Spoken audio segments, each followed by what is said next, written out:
I'm here with Phil Molyneux. He's the president of Sony Electronics America, and we've got a lot to talk about and a lot to look at today. We have indeed. We were actually just talking backstage about the things that you'd seen here today. You've spent some time walking around the show floor. Anything stand out to you? I think more than just a little bit of time. Yeah. As you're aware, Chris, I got here 9 o'clock this morning, and I just came to see the stage and understand a little bit about the layout. It's now 6 o'clock and I haven't left. Yeah. Wow. So I've been going around and been truly amazed about what I've seen out there, the level of innovation, the level of creativity, and the passion that the people have over their inventions. So, you know, a whole, how many hours is that? 9 hours without a break. It's fantastic. It really is. It has been a while. It's been a while. Yeah. Another thing that we were talking about backstage is how long you've actually been at Sony. You've been at Sony since the late 80s. Yeah, I'm so very old, yeah. So, in a nutshell, I've been at Sony for 27 years. So kind of man and boy, but before I joined Sony, I worked for the British government for a few years, and then I worked for Hewlett-Packard, an American company. And then I came into Sony, and I got stuck in this wonderful magic glue of innovation and exploration and play and fun and creation. And I've moved around the world in several parts of the world, played in many different parts of Sony, and just been thrilled with every day. I've been challenged every day, never bored, and we're still here, and I enjoy it very much. You've held a lot of positions at Sony then. I have indeed. Yes. Where did you start? I started at the very low end of the sales organization. And when I entered Sony, I was actually responsible for OEM technology. So I'm an engineer by trade and by education. So I started in component OEM business, and I built it from a greenfield site in the UK and gradually expanded that across Europe. And after a few years, there we were, $2 billion US. And then I thought, better look for something different. Yeah. Sony's a really large corporation. It's a phenomenal organization, a phenomenal company. We employ around about 150,000 people around the world. Of course, we've got the electronic side of our business, PlayStation and mobile, are different entities, but that's a huge part of our business. And then we have music, and we have the movie studios as well. So it's a very big company. So part of your role recently has been to sort of collaborate with a lot of those different arms of the business to sort of focus on Ultra HD or 4K technology. That's right. Can you tell us a little bit about how you've worked with the other arms of the company to make that push happen? Yeah. So let me backtrack a little bit on that point, because I think it's very important. Actually, Sony has the capability and the knowledge for many, many years now of working in not only the consumer industry, but also the professional industry. I was thrilled to see that the cameras at the back here are Sony cameras, recording the interviews on stage. So we have the capability, what I call lens to the living room. Right. So we produce these broadcast cameras, which enable the creators to capture their content. We have the switches on the back end. Of course, we have the distribution in terms of Sony pictures and creating content as well. We have the packaged media for distribution. We have Sony Network Entertainment, which is the network delivery platforms, and then into the consumer products and our TVs in the home. So lens to the living room, we have that unique capability. And I was tasked, actually, one of my responsibilities is the 4K TV here, ultra high definition TV. This TV is 4 times the resolution of full HD. So it has 8 million pixels on the screen, as opposed to 2 million pixels that we're used to on our HD TVs at home. Right. And the benefit there is really the clarity of the picture. It's like looking at a window, but you choose the content you want to put on that window. The product as well has a unique upscaling capability. So whether you plug in YouTube or you plug in broadcast or DVD or Blu-ray, it will upscale it uniquely to a different level and really drive the color because we have a wider color gamut on the TV. So when we brought these products to market last year, 6 months before that, I took on myself that we shouldn't just bring the product and rely on the upscaling. We need to create native 4K content to deliver the ultimate consumer experience in the home when it came to TVs and the content. So I worked with a great team of people right the way across the company, from Sony Pictures, from Sony Network Entertainment, from Sony Tokyo, and also from the electronics company, and set out about developing the world's first 4K native download service. I imagine there's a lot of sort of hurdles that go along with having to communicate across branches of a company as big as Sony and as sort of widespread as Sony is. Can you talk about some of the hurdles that you had to overcome to make that work? Yeah, so you know, has been widely reported that people claim we work very much in our independent silos with different companies, and we don't necessarily work across all together for the greater benefit of the consumer experience. So to kick the project off, I brought in around about 60 people from all across the different sister companies of Sony and sat them in a room and said, look, I have a project for us to drive that will give Sony and our customers a real great standing and a real great experience for our consumers. So there's 50 people in the room. Most of them had never met each other before. And I simply said to them, no one has ever done this before. No one has ever created native 4K content that you could put on a download service. There is no infrastructure. There is no process flow. But it's our mission together to make that happen. And I told them as well at the time, in January at CES, at the trade show, Consumer Electronics trade show, I'm going to stand up and say we're going to have it done before the end of summer. That's a bold statement. It was a bold statement, and maybe a little bit rash at the time because we had very little in flow at that time. But it was a great way to put good pressure on the team and force the team to come together with a single mission. And you made it happen, right? So I said at CES it would be late summer. And we actually managed the day before Labor Day to go up live with the download service with around about 70 full-length feature films that were in native 4K content. It was a world's first. No one had ever done it. And tremendous, considering this process, this infrastructure, nothing existed. So I was extremely proud. I think when we first saw 4K televisions, there was a lot of talk about consumers not being ready for 4K TV. The sort of standard arguments were you have to stand so far, or you have to sit so far away from the TV. There's not enough distribution. There's not enough distribution. And then price, of course. And you guys have been trying to address some of those and have been able to address some of those. Are there still limitations, do you think, to consumer adoption for 4K? I think one of the limitations at this time is awareness. The message is getting out there, and there's many manufacturers that have jumped in and now producing 4K TVs. But the point you make about how close do you need to sit to a 4K TV to get the right experience, and let me position it a different way.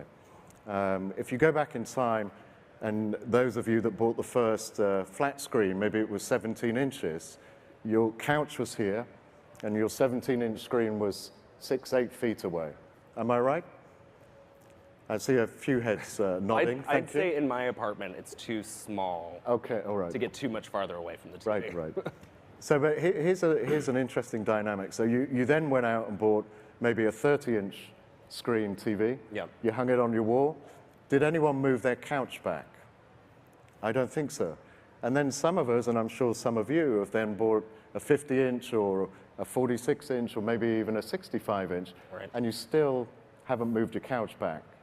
Because you can take the learnings actually from the theaters, the movie theaters. Over time, what they've realized go back 20 years ago, you used to have a square screen right at the end of this long flow of chairs, and if you were in the back, you just saw this square screen.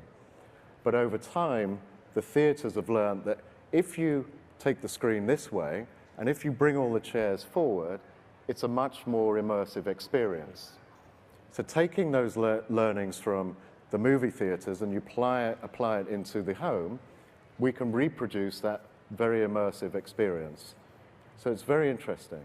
So the TV is obviously just a small part of the 4K push that you'll have going on. You've actually brought some cameras with you. I have. One of them is the A7, right? Yeah, I wanted to bring this along because we just launched this product last week, and this is the A7R, and we released it actually. I was in Nashville last week with some of the world's best photographers and leading industry press, and what they've said is this is just remarkable because it's the world's thinnest, lightest, full frame, mirrorless, interchangeable lens camera. I bet you can't repeat that. I would not try to, not right now. But the beauty of this product, this is a 36 megapixel camera here, and very, very flexible. It has full functionality, and its capability is equivalent to one of the large digital SLR products, and we've managed to pack it in to something that size. And in the past, people who had bought into an ecosystem of maybe Canon and they spent $20,000, $30,000 plus on the lenses were tied into that ecosystem. But now with this product, we also supply an interchangeable lens adapter, so you can buy this beautiful camera and then use all of your lenses from the past to put on this device. So we're truly excited about that. Yeah, and I've seen some of the pictures. One of our editors actually got a chance to use it recently. Oh, is that right? Came back with great stuff. So. Did he say good things? Yeah, I mean, he also got to spend some time with you. So. Oh, well, that's good. Oh, yes, that's right. That was apparently a pleasant experience. You also I hope it was pleasant, at least. Yeah. You also brought along I believe this is the 4K camcorder. Is that the this consumer is here, facing? yeah. So this is the world's first 4K ultra high definition camcorder for consumers. We've just launched it. It's just shipping into market now. It's priced at $4,500. So it's not for everybody. It's not for everyone. We recognize that. It's a starting point. But the beauty of this is now we're delivering native 4K content, feature films and short films down our download service. But now we're going that next stage, which is allowing consumers to create their own native 4K content. And then with this device, if you plug in an HDMI cable, 1.4 version, put it into the TV over there, and you can play back the content you've captured in 4K at 60 frames per second. And that's very unique to this device. So it really creates stunning content, beautiful, beautiful video. So obviously you are focused on consumers to an extent, but 4K has been a big thing for you when you talk about professional cameras as well. And we actually have Spike Lee here, who's been working with Sony cameras for the past couple of months, I think, on his new film. Yeah. I'd like to bring Spike out now.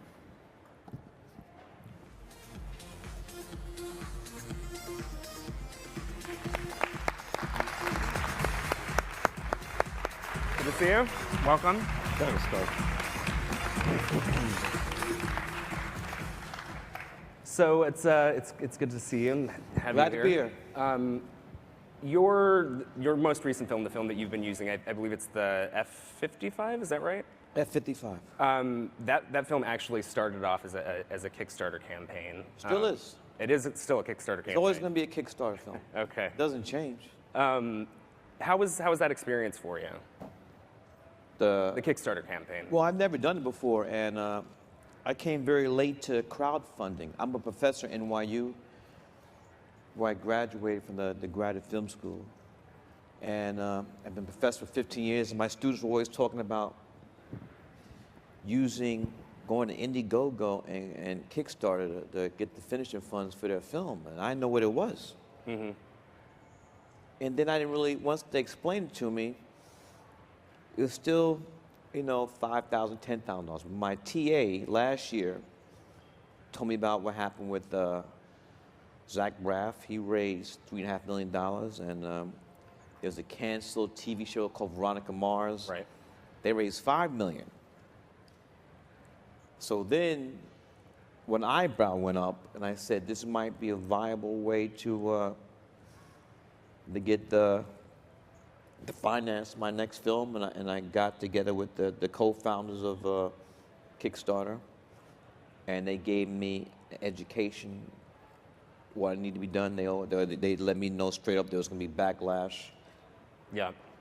For me doing this, but they told me that the one reason why people don't, also there's a distinction. On Indiegogo, you keep whatever you raise, but in Right. Kickstarter, if you don't reach your goal, you get nada.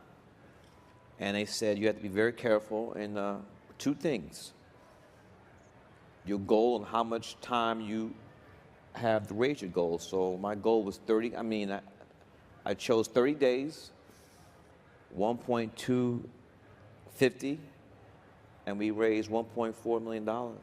Incredible. That is. And Was it ultimately a positive experience for you? it was positive, but I mean, it's like being on a political campaign. Uh-huh. I never done that before, and it wasn't just me. Everybody for Acres Mule, we were getting we weren't sleeping because it was like 24/7. You have to get out there. Campaign. And I made it more difficult for me because I wasn't telling people what the movie's about. Right. And You still don't know. You're still not telling people what the movie. Nah, not till the movie comes out. So they're like, why should we give you money if you don't know what the movie's about? I said, well, that's what it is. And but Sony was very instrumental in the success of this film. This is another first for you, right? Working in 4K with Sony. First time 4K. I did a previous independent film, Red Hook Summer, before the new one came out, Old Boy, and that we shot that on the Sony F3, so that's 2K. 2K. Yeah. So we wanted to step up our game, and Sony was a godsend with this new camera. We shot it in 16 days, 1 day ahead of schedule, 5 days here in New York City, 11 days in Martha's Vineyard, and we were rolling. The camera, the cinematography is great. A young DP's name is Daniel Patterson. Like me, he went to Morehouse undergrad. He's also one of my students at NYU. And he shot, so it's great when I have a student shooting my film. And the film is, the camera, it's light, because I like to move. I shoot with 2 cameras all the time. 2 cameras, and I like to move. I don't want to be sitting around waiting. Right. And the F-55 gave us some flexibility to do what we needed to do and get it done. I think earlier today when we were talking, you pointed out that this was not necessarily a big change in the way that you worked because the technology, like you said, sort of. Well, for me, I'm a fan of technology, but I want technology to help me. Don't get in the way of the creative process. And I'm not I'm of the generation, post technology. I still need my kids to turn on the TV. I don't even to download stuff. So We've got an easy remote control for you, Spike, as well. I'm going to need it. But I do not like technology getting in the way of the creative process, and the Sony 55 camera did not get in the way. We were moving and grooving. Well, I'm looking forward to seeing the film, and I really appreciate the two of you coming out this afternoon.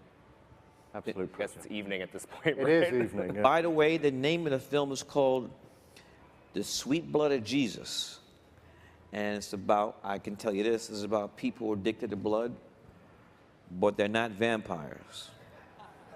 What? As we know, as human beings, we can be addicted to many things: sex, drugs, alcohol, Air Jordans, whatever. F-55. F-55s. And in this situation, these people, to keep living, they have to drink blood. Well, I'm interested to see how it Looking plays forward out. to it. That's intriguing. Thanks a lot, guys. Chris, thank you very much. Appreciate it. Bye, thanks a lot. Thanks. Thank you. Thank you.